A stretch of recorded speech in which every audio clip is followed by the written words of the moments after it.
Hi all, today we will talk about creating shapes using nested for.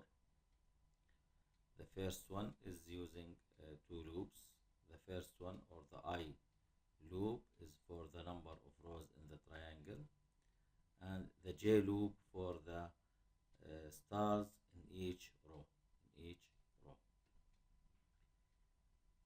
The second one, right triangle, we add here a loop for the spaces, to start with the spaces and then start to writing or print the stars in the row. Here another triangle. This is two parts. This is for the top part and this is the bottom one. Same this code here. Also we have the isosceles triangle. We have to notice the equation here, or the formula for the stars in each row. 2 times I minus 1 to print the stars in each row. And last one, our last shape, is the rhombus shape. We have here the shape,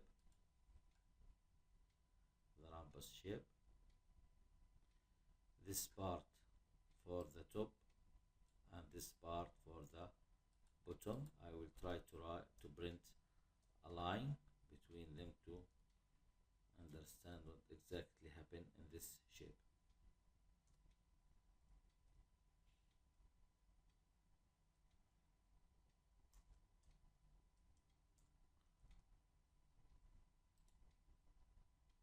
Here's the line. This is the for part 1 and this one for the part 2. It's very important to understand how the loops print the stars in each row and the number of the lines or rows in the triangle. There is outer loop and inner loop in each one. This is the importance of nested